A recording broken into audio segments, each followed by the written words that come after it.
Subhanaka la ilma lana illa ma 'allamtana innaka antal alimul hakim. Rabbi shrah li sadri wa yassir li amri wahlul 'uqdatam min lisani yafqahu qawli. Amma ba'd. Alhamdulillah ala nikmatil Islam, alhamdulillah ala nikmatil iman, wa kafa biha ni'mah.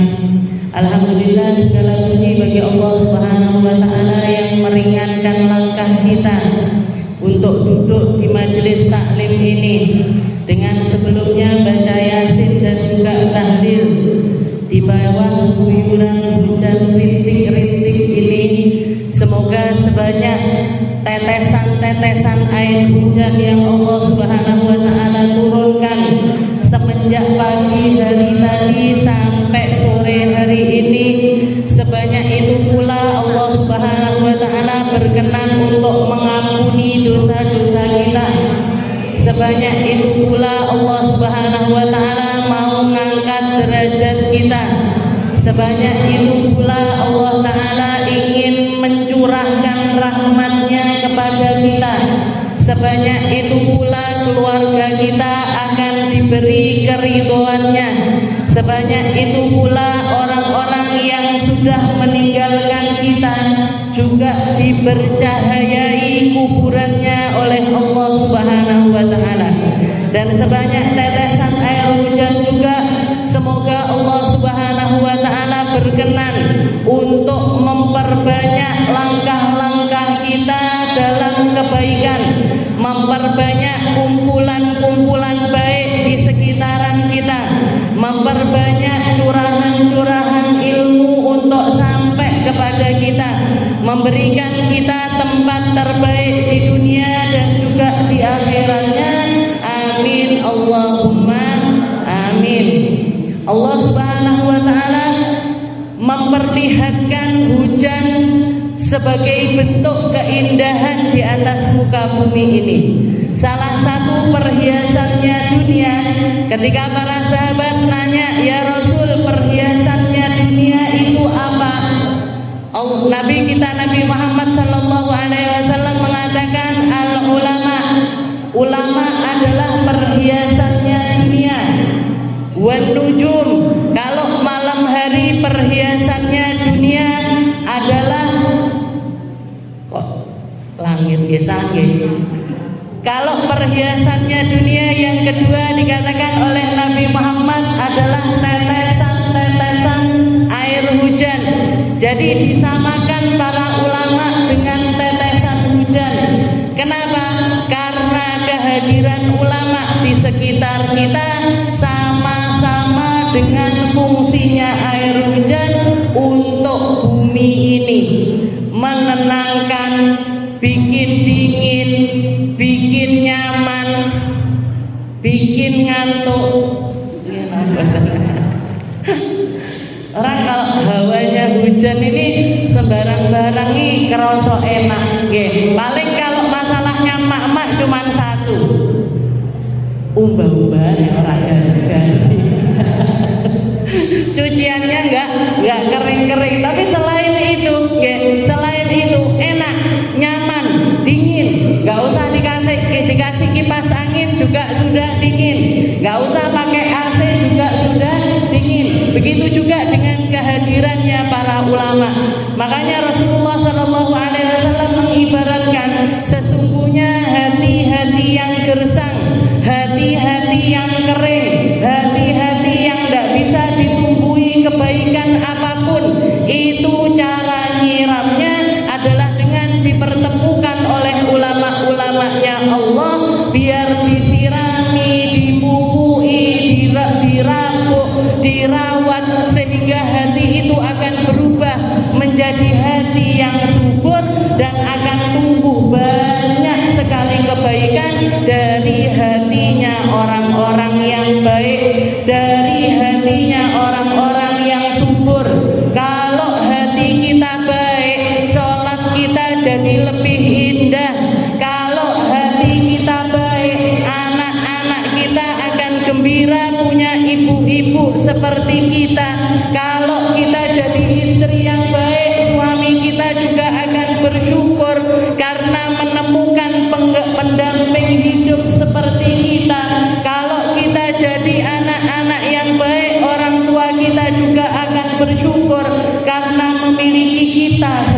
anak-anaknya. Jadi hati yang baik adalah sumber dari setiap kebaikan. Orang yang hatinya baik akan keluar pikiran yang baik, omongan yang baik, penghidupan tempat-tempat yang baik, pembukuan orang-orang agar menjadi semakin banyak manusia-manusia yang baik. Karena sesungguhnya kebaikan itu menular, sebagaimana keburukan juga menurun, yo nular. Kebaikan maupun keburukan itu semacam itu. Makanya salah satu hal yang diwanti-wanti oleh Rasulullah SAW, kalau kamu mau kenal sama seseorang, tinggal lihat siapa teman-temannya, siapa perkumpulannya, circle-nya siapa aja. Ya orang itu akan sama modelnya dengan para teman-temannya. Kalau kumpulannya baik, insya Allah orang yang baik. Kalau kumpulannya tidak baik, biasanya juga orang-orang yang tidak baik. Biasanya dia juga bukan orang yang baik. Mugi-mugi semuanya di sini saya yakin adalah orang-orang yang baik. Kalau enggak, istilahnya hujan-hujan semacam ini, jenengan nggak mungkin kerekel-kerekel untuk datang ke sini. Ada yang naik motor, ada yang naik mobil, terutama yang naik motor. Berarti kan kudu jas hujanan, gitu. Insya Allah, karena niat baiknya jenengan, karena kesungguhan dari kehadirannya jenengan, apalagi dibarengi dengan istiqomah setiap Jumatnya, dengan beraneka ragam kegiatan yang dilaksanakan di sini. Istilahnya ngeten Bu, ya Allah, saya sekian tahun istiqomah untuk ngaji setiap Jumat di An-Najah. Masa sih dari sekian Jumat itu Allah Ta'ala tidak mau nerima salah satunya? Masa semuanya tidak ikhlas? Masa semuanya riya? Masa semuanya sombong? Masa semuanya sum'ah? Minimal insya Allah ada 1-2, minimal insya Allah ada 1 jam 2 jam, minimal insya Allah ada 1 menit 2 menit hati kita ini sedang tersambung dengan sungguh-sungguh kepada Allah Subhanahu wa Ta'ala. Ya Allah, dengan yang sedikit ini pandang kami. Ya Allah, dengan yang sedikit ini lihat keadaan kami. Ya Allah, dengan yang sedikit ini terima kami untuk masuk di dalam golongan hamba-hambamu yang baik, di dalam golongan hamba-hambamu yang Engkau pilih, di dalam golongan hamba-hambamu yang akan satu barisan dengan barisannya para nabi, para rasul, dan juga para ulama-ulamanya Allah Subhanahu wa Ta'ala. Mugi-mugi itu kita semuanya. Mugi-mugi nambah ikhlasnya, tulusnya, perjuangannya, istiqomahnya. Agar apa? Agar Allah memandang kita sebagai orang yang istiqomah, dan akan ada kelanjutan dari diri kita, dari anak cucu kita, dari keturunan kita yang juga akan meneruskan perjuangan kita. Ya Allah, sebagaimana saya sujud, mugi-mugi anak saya juga jadi anak-anak yang ahli sujud. Ya Allah, sebagaimana saya jadi ahli zakat, semoga anak-anak saya juga jadi ahli zakat. Ya Allah, sebagaimana saya jadi orang yang mendaftarkan diri di tempat-tempat kebaikan, semoga anak-anak saya juga masuk di dalam golongan orang-orang yang lingkungannya itu baik dimanapun mereka berada. Mungkin anaknya jenengan ada yang kerjanya di Surabaya, ada yang kerjanya di Jawa Tengah, ada yang kerjanya di Kalimantan, ada yang kerjanya di Papua dan lain sebagainya. Ya Allah, saya tidak bisa lagi mantau mereka 24 jam sebagaimana ketika mereka dulu satu rumah dengan saya. Saya pasrahkan mereka ya Allah. Saya pasrahkan sujudnya mereka, rukuknya mereka, sedekahnya mereka, keilmuannya mereka.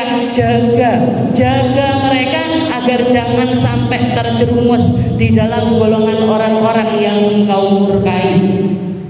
Jangan sampai masuk di dalam golongannya orang pezina. Jangan sampai masuk di dalam golongannya orang yang minum alkohol. Jangan sampai masuk di dalam golongannya para penjudi. Jangan sampai masuk di dalam golongan orang-orang yang bermaksiat kepada Allah Subhanahu wa taala. Berkat dari apa? Berkat usahanya kita. Kalau orang-orang tua kita mungkin nyebutnya nggih, usahanya jenengan sekarang ini bisa dikatakan dengan nama tirakat nggih. Nyapa kamu kok ngaji? Nirakati anakku ben juga jadi anak ahli ngaji. Kenapa kamu kok sholat? Saya nirakati anak saya biar juga jadi ahli sholat. Kenapa kamu puasa? Nirakati anak-anak saya biar jadi anak-anak yang solihah nggih. Karena anak yang baik nggih, anak yang baik jenengan ketemu sama orang baik manapun nggih, orang baik manapun, maka rata-rata nggih salah satu hal yang membuat mereka ini jadi anak-anak baik adalah karena kebaikan dari orang tuanya mereka. Kenapa kok Nabi Isa dipilih oleh Allah Subhanahu wa taala untuk dititipkan ke dalam rahim mulianya Sayyidah Maryam, seorang perempuan yang hamil tanpa perantara laki-laki manapun di usia yang masih sangat muda sekali? Kenapa kok ke Nabi Isa ini dititipkannya kepada Sayyidah Maryam? Kenapa tidak dititipkan kepada Aminah? Kenapa nggak dititipkan kepada Fatimah? Kenapa nggak dititipkan kepada Asia? Kenapa nggak dititipkan kepada Abidah? Kenapa nggak dititipkan kepada yang lainnya? Kenapa kok Sayyidah Maryam yang dipilih oleh Allah Subhanahu wa taala? Karena Sayyidah Maryam adalah perempuan yang luar biasa baik, anaknya perempuan yang juga luar biasa baik, yang bahkan kisahnya diabadikan oleh Allah taala di dalam Al-Qur'an. Wa idz qalat imra'atu Imran rabbi inni nadartu laka ma fi batni muharraran fataqabbal minni. Ketika istrinya Imran, namanya siapa? Hannah.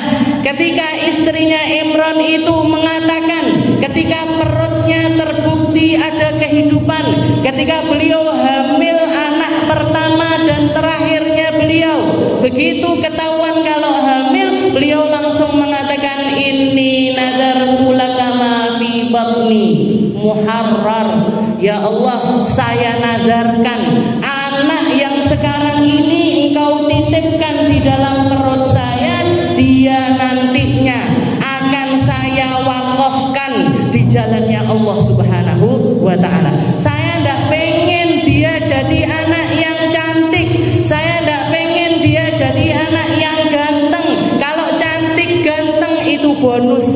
Saya tidak pengen dia jadi orang yang bergelimang harta, tinggal di rumah yang luar biasa besar, ataupun bersuami dengan suami yang luar biasa dihormati. Saya tidak menginginkan itu semua. Saya pengen dia jadi anak yang benar-benar berbakti hanya kepada Allah Subhanahu wa taala. Inni nadartu laka ma fi batni muharrar. Muharrar itu apa? Saya putus hubungan keibuan saya dengan anak ini. Anak ini akan full menjadi pengkhidmah agama.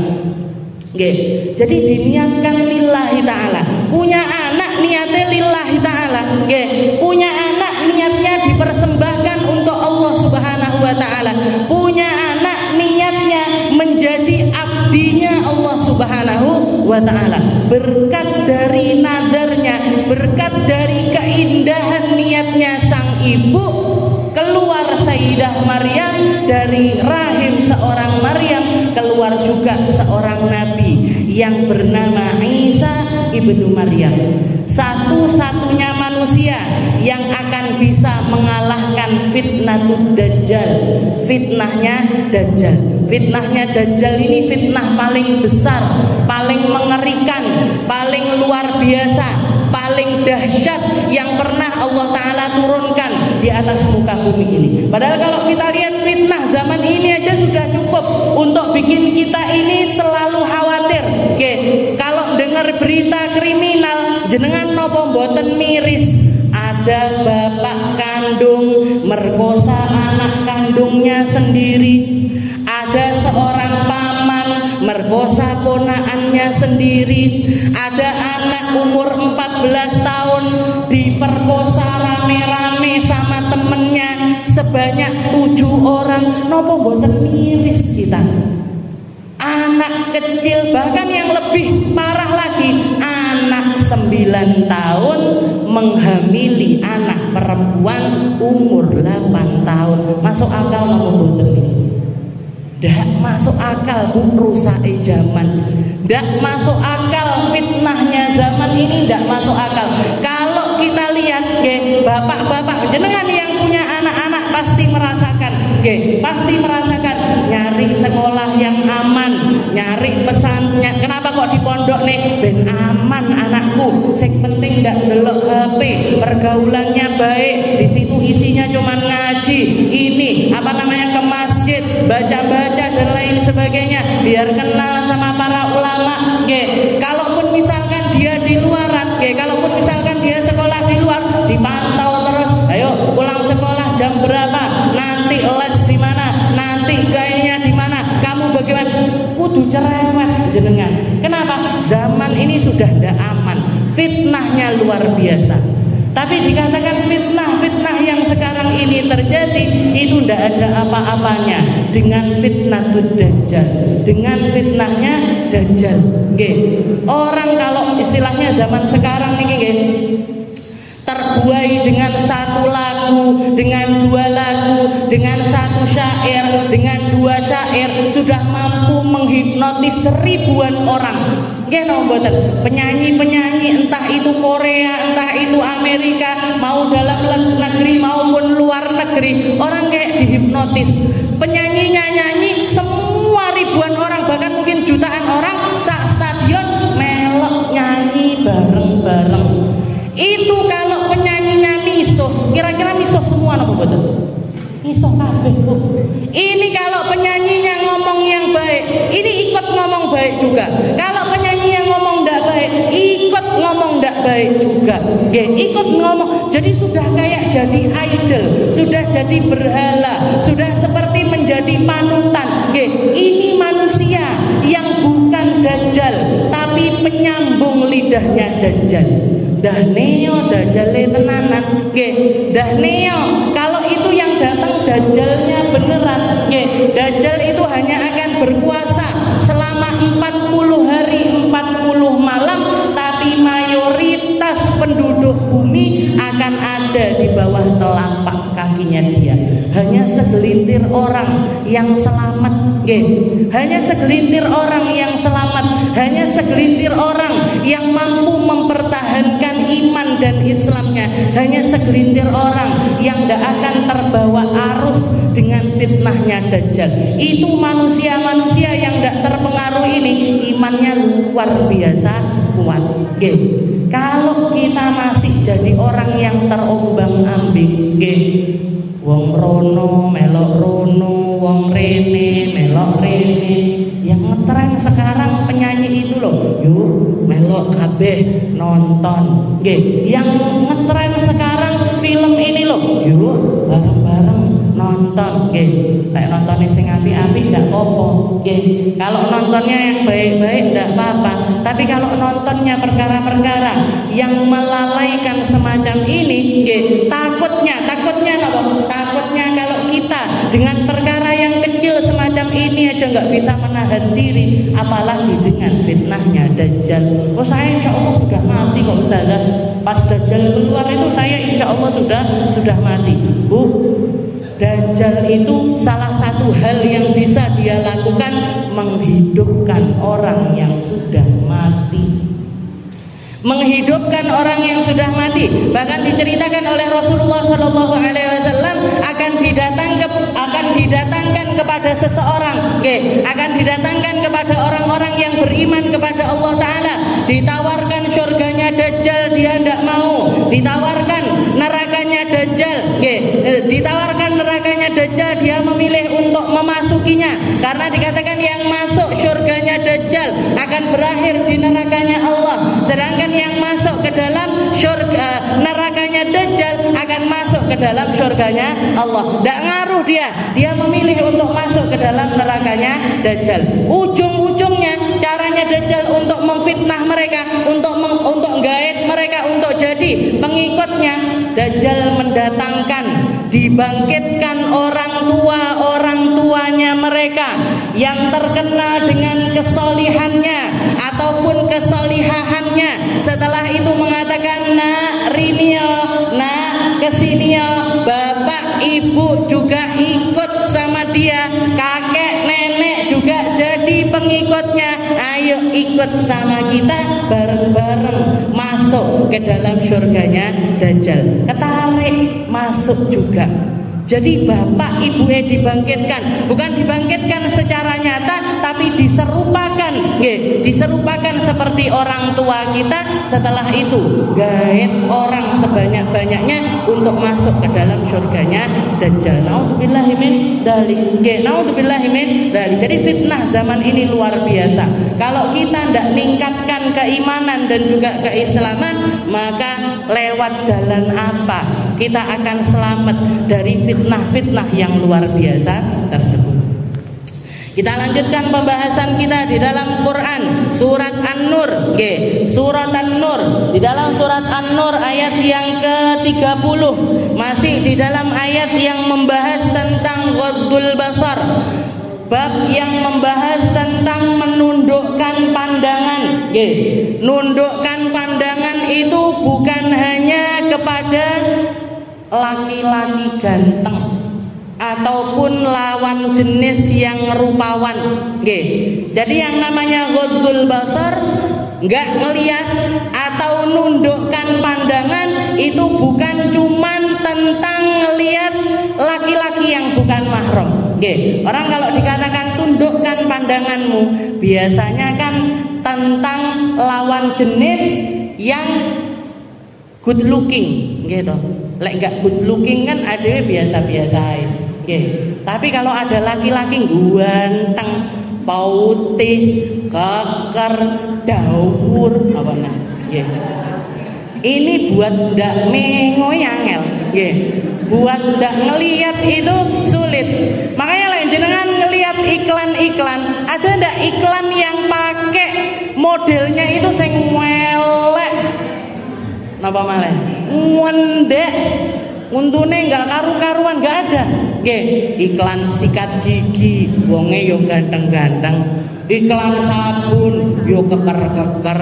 Iklan sampo, ya yang ganteng-ganteng. Kenapa kok yang dipakai yang ganteng-ganteng? Karena orang kalau melihat orang ganteng, ataupun kalau kita sini ibu-ibu, jadi fokusnya di bapak-bapak ganteng, atau anak laki-laki yang ganteng. Ini mesti mengo, mesti mengo. Tapi masalah ghaddul basar ini bukan hanya tentang melihat lawan jenis yang rupawan, bukan, tapi lebih maknanya jauh lebih indah dibandingkan itu semuanya. Tundukkan matamu dari setiap perkara yang akan merusak keadaan hatimu. Kenapa? Al-ainu manfadul qalb. Katanya para ulama, mata itu adalah lubangnya hati. Mata itu adalah jendelanya hati. Apa yang kamu lihat, apa yang kamu baca, apa yang menjadi pusat perhatianmu, itu juga yang akan mengisi hari-harimu, juga akan mengisi keadaan hatimu. Itu yang akan bikin ada di dalam hati kita. Makanya orang-orang yang ahli majelis, jangan duduk di majelis ini, masuk di dalam grup An-Najah, sing didelok, oh setiap hari ibu-ibu setoran sholawatan, saya juga ikut setoran sholawatan. Oh ibu-ibu ada info pengajian di sini, pengajian di sini, pengajian di sini, pengajian di sini. Jenengan akhirnya hidupnya Minggunya kegiatannya apa? Oh, Jumat iki rene, hari Selasa kesini, hari Rabu kesini. Apa yang dituju? Pengajian. Tapi kalau misalkan orang-orang yang sukanya yang dilihat ini konser, yang dibuka mungkin tidak ada grup WhatsApp-nya mungkin, apa ada, grup WhatsApp penggemar K-pop ada, grup WhatsApp penggemar artis ini, ada mungkin, atau kalau enggak Instagramnya lah, akhirnya di follow. Oh, idolaku itu sekarang lagi begini. Oh, bentar lagi datang ke Indonesia, bentar lagi datang ke Jakarta, bentar lagi datang ke Surabaya. Nyepakne duit, nyepakne ongkos, nyepakne baju kostum, berangkat ke Jakarta untuk nonton idolanya durasi 5 jam, 4 jam, 6 jam, mbuh salate piye, mbuh ngibadahe piye, mbuh gimana auratnya seperti apa, ndak peduli dengan apapun, yang penting nonton idolanya. Kenapa? Al-ainu manfadul qalb.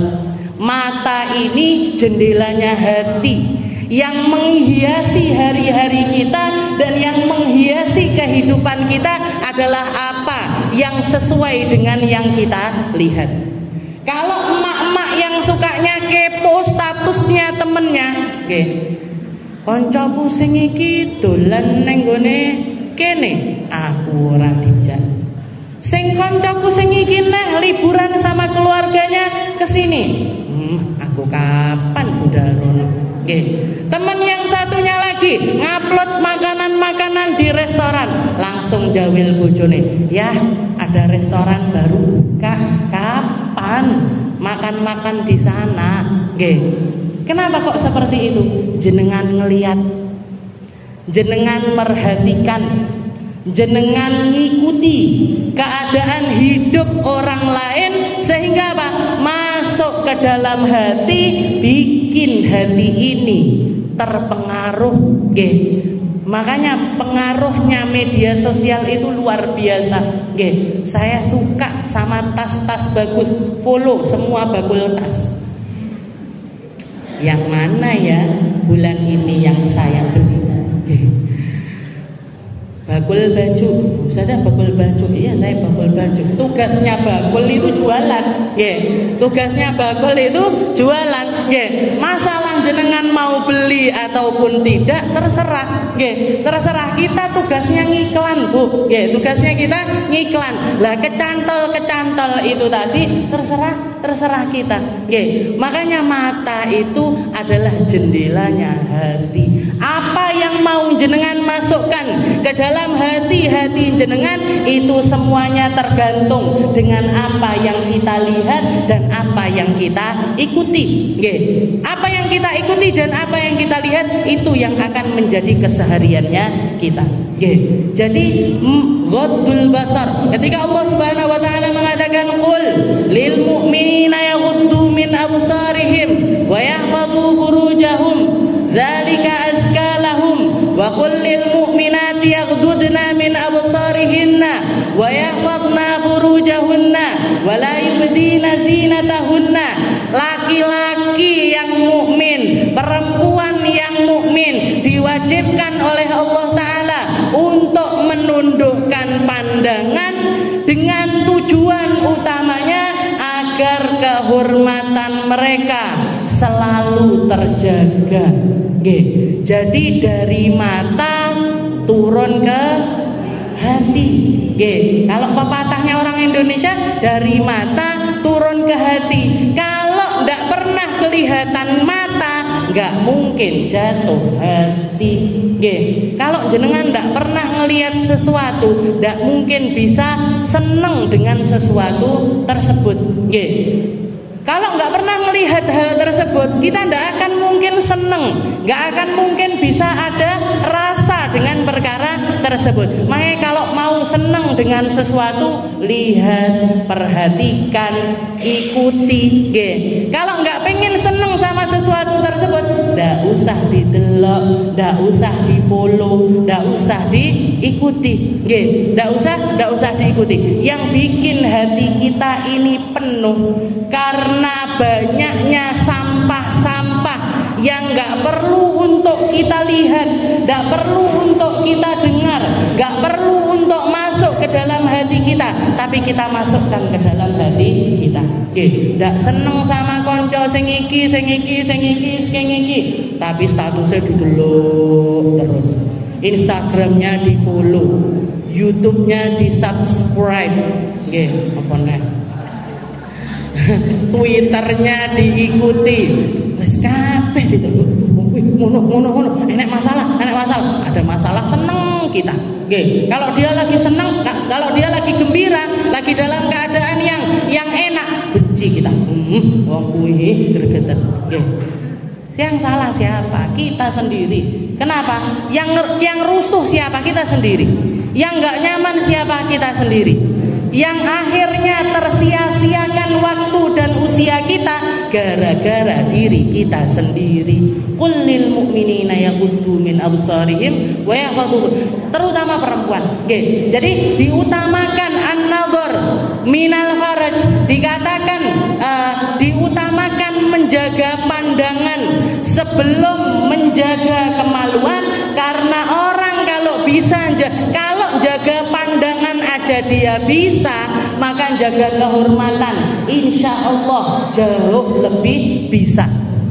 Kalau matanya ndak jelalatan, insya Allah hatinya, kemaluannya, kehidupannya juga akan dijaga oleh Allah Subhanahu wa Ta'ala. Ini juga termasuk, kalau kita nggak mau diri kita ini dijulitin sama orang, dihasutin sama orang, dibenci sama orang, jangan kita umbar kemana-mana hal-hal yang menyenangkan untuk diri kita. Jangan jenengan publish kehidupan jenengan.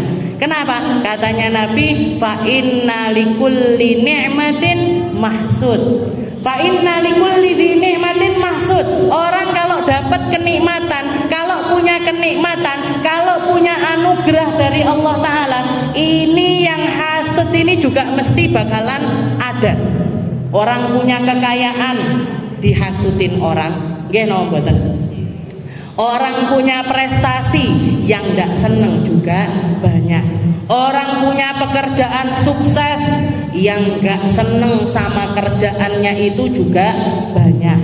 Para ulama-ulamanya Allah juga diserang oleh orang-orang yang hasud. Orang-orang yang hasud, orang-orang yang penuh dengan kebencian. Ulama dibenturkan dengan habaib, habaib difitnah dengan para ulama. Dikatakan ulama-ulama ini dilecehkan sama para habaib-habaib, sama orang-orang keturunannya Rasulullah Shallallahu Alaihi Wasallam. Begitu juga dengan sebaliknya, habaib-habaib ini orang-orang yang tidak punya nasab. Kita harus lebih memuliakan ulama-ulama kita. Tidak ada bu, ulama sama habaib dari zaman dulu sampai detik ini, sampai sekarang ini, tidak ada masalah apapun. Hidup berdampingan, sama-sama ngerawat umat, sama-sama mencerahkan umat, sama-sama berjuang untuk umat, sama-sama ngopeni umat, sama-sama jadi pembantunya umat, baik dari kalangan ulama maupun dari kalangan habaib. Kita tenang, tentram sekian puluh tahun. Jangan sampai mau dihasut sama golongan-golongan kecil yang menyebarkan fitnah, yang menyebarkan kebencian, yang menyebarkan hoax, yang semuanya ndak ada dalilnya, yang semuanya ndak ada ujung pangkalnya. Mereka hanya orang-orang yang hatinya penuh kebencian, koar sana, koar sini, ngomong sana, ngomong sini, untuk menciptakan keresahan di antara umat Islam. Jangan mau dihasut dengan hal-hal yang semacam itu. Jangan mau dihasut. Saya secara pribadi, kebetulan mondoknya guru besar saya selalu adalah para habaib.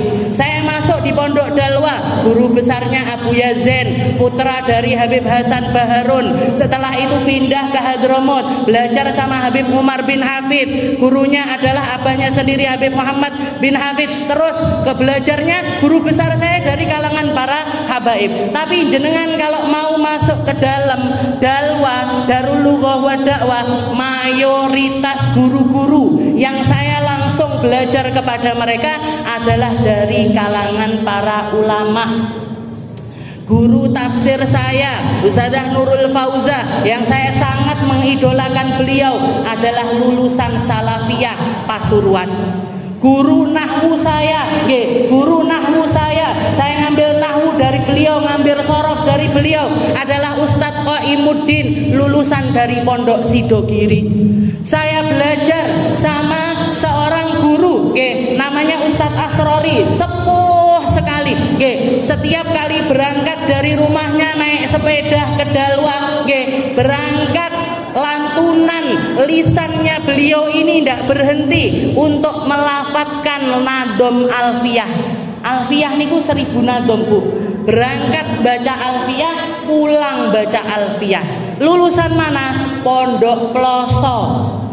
Lulusan Pondok Ploso. Jadi guru yang saya langsung belajar kepada beliau, dari habaib saya belajar, dari ulama saya juga belajar, dan ulama sama habaib dari dulu satu kesatuan. Habaib ada sesuatu yang mulia pada dirinya. Kenapa?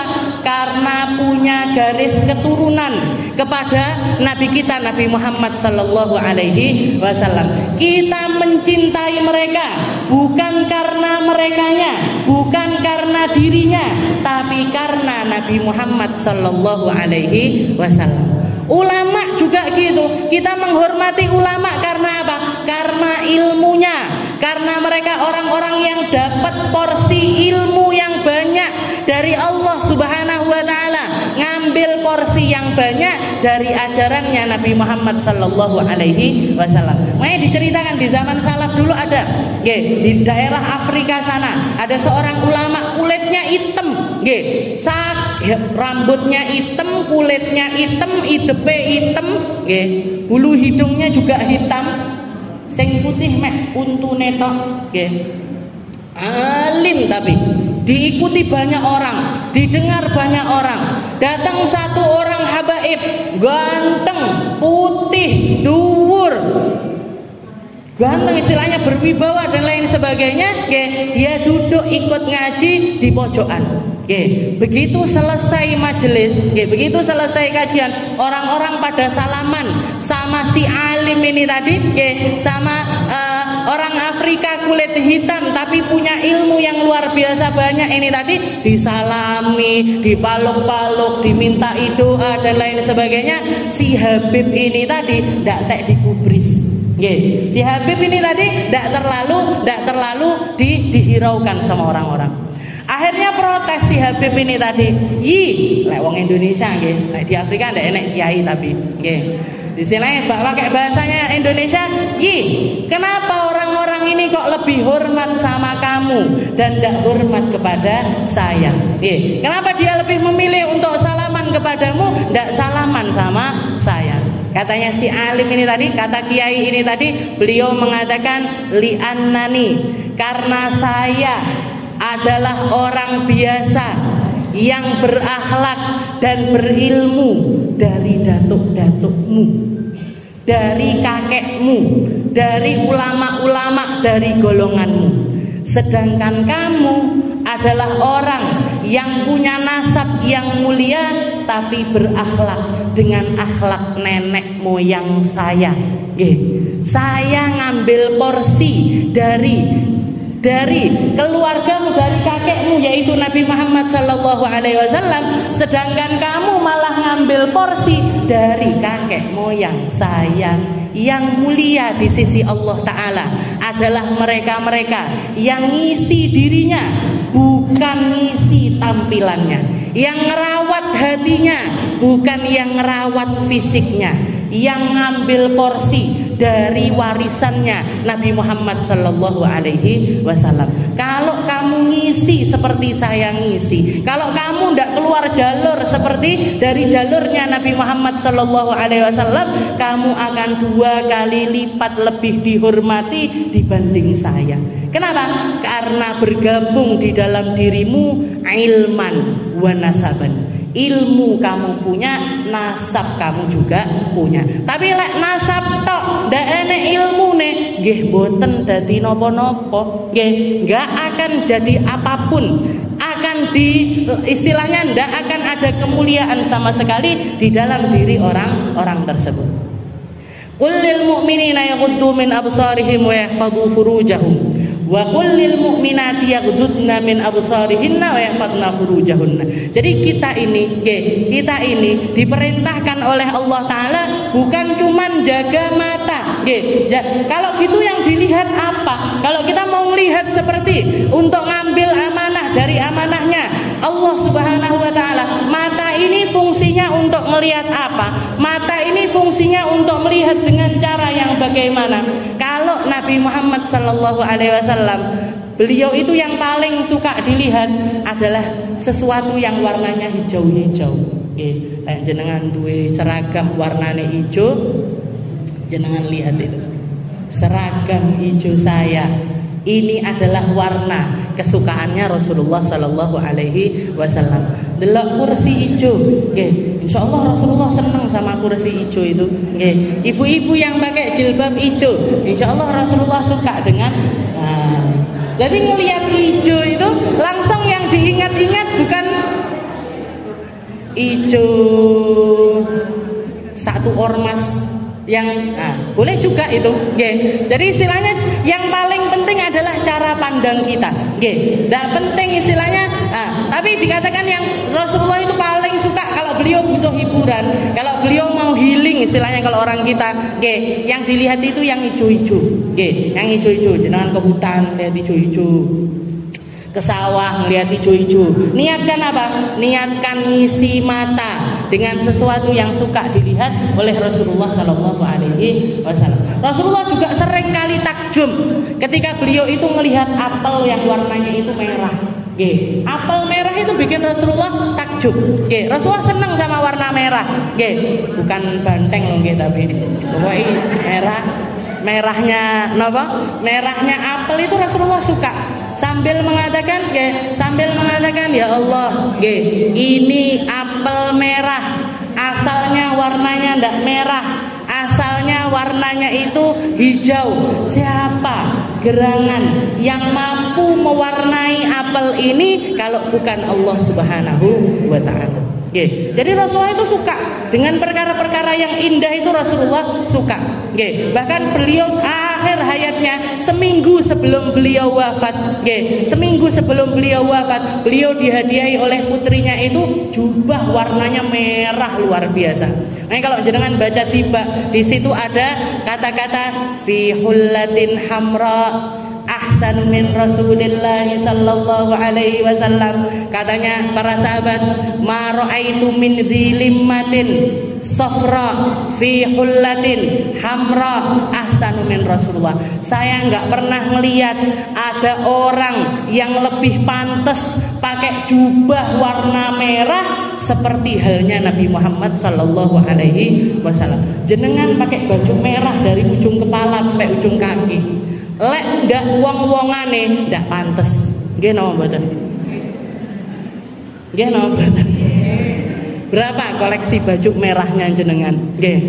Lek kulitannya enggak bagus, kalau perawakannya enggak indah, gawe klambi ya beranang, nggih. Niku wong-wong iki arep kobongan apa nyapok, nggih.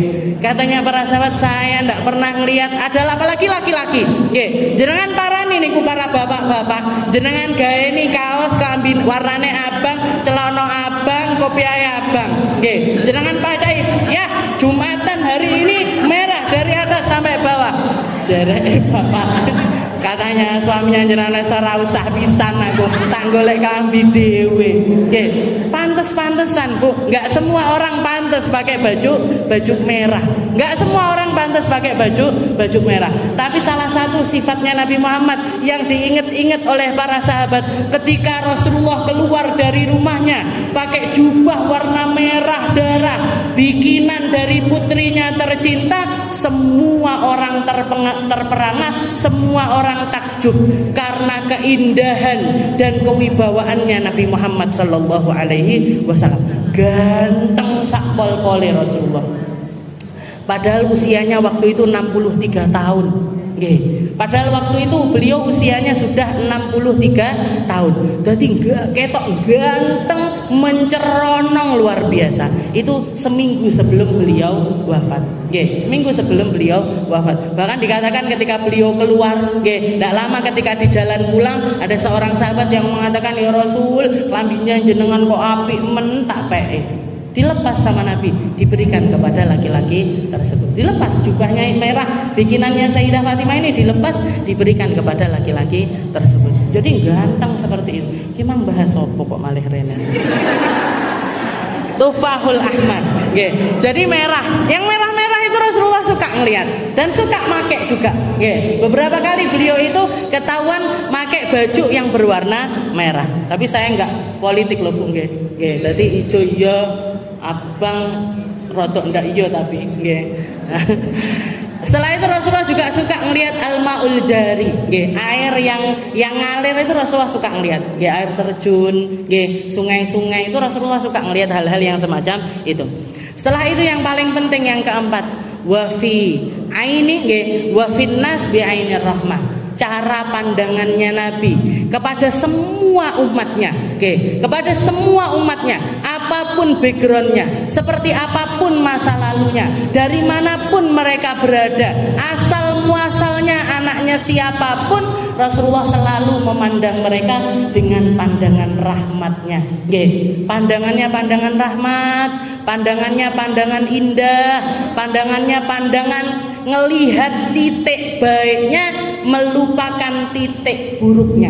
Sebanyak apapun keburukan tersebut, sebanyak apapun keburukan tersebut, Rasulullah yang dikedepankan selalu rahmat, rahmat, rahmat.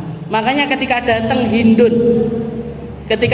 Hindun yang nyokot jantungnya Sayyidina Hamzah, minta untuk bersaksi, untuk bersyahadat di hadapan Rasulullah sallallahu alaihi wasallam, di baiat sama Nabi, dirawat sama Nabi, nggak dicaci sama sekali. Bahkan beliau nggak ngungkit sama sekali tentang kejadian wafatnya pamannya tercinta, yaitu Sayyidina Hamzah. Dimaafkan sama Nabi. Ketika orang-orang Mekah datang, para kafir-kafir Quraisy yang dulunya ngangkat pedangnya untuk memusuhi Rasulullah sallallahu alaihi wasallam, katanya Nabi, idhabu fa innakum tulaka. Silahkan yang sudah baiat, yang sudah berislam, silahkan pergi semuanya. Kalian semuanya saya bebaskan. Dan semua hal yang pernah terjadi di negeri Mekah selama 13 tahun, bahkan ditambahi dengan peperangan-peperangan yang beruntun, mulai dari Badar, Uhud, setelah itu Khandaq, peperangan-peperangan tersebut semuanya dilupakan oleh Rasulullah sallallahu alaihi wasallam. Semuanya diterima dengan berlapang dada, dengan membusungkan tangannya, dengan melebarkan tangannya, semuanya dimaafkan karena kesempatannya untuk selamat, untuk masuk ke dalam surganya Allah Ta'ala, semuanya adalah sama. Makanya yang perlu kita tumbuhkan di dalam masyarakat kita, lupakan perbedaan kita, karena persamaan kita jauh lebih banyak. Semua tempat-tempat sekolahan, semua kelompok-kelompok pengajian, semua kumpulan-kumpulan keilmuan, semua kalau jenengan tanya, kabeh milike slamet, kabeh milike mlebu surga. Kita dukung semuanya, kita guyupi semuanya. Kalau nggak mampu untuk guyupi semuanya, kita guyupi yang kita mampu untuk mengguyupinya. Tapi jangan pernah ngelok nih kelompok lain.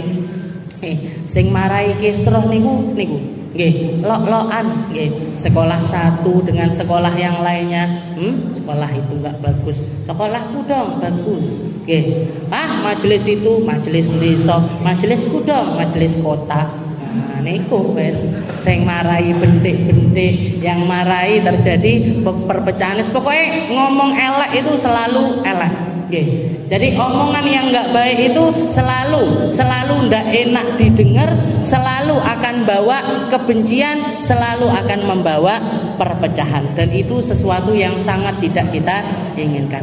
Mugi-mugi mlebu surga kabeh. Nggih. Mugi-mugi selamat kabeh.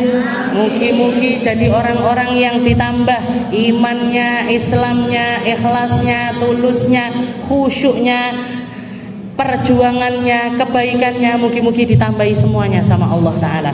Dan kita dijaga dari setiap fitnahnya zaman, dijaga dari setiap keburukan-keburukan, dijaga dari setiap maksiat-maksiat, dijaga dari setiap hal-hal yang tidak mengenakkan, sehingga ujung pangkalnya kita mampu memanen dari setiap kebaikan-kebaikan tersebut untuk masuk ke dalam surganya Allah Subhanahu wa Ta'ala. Kita, anak cucu kita, keluarga kita, suami kita, orang-orang yang kita cintai, semoga jadi ahli surga semuanya. Semoga menjadi orang-orang yang ada di barisan Nabi Muhammad sallallahu alaihi wasallam, di barisannya para ulama, di barisannya orang-orang yang mulia di sisi Allah Subhanahu wa Ta'ala. Ala hadhihi niyyah wa ala niyatin salihah wa ila hadratin Nabi Muhammad sallallahu alaihi wasallam bisirril Fatihah.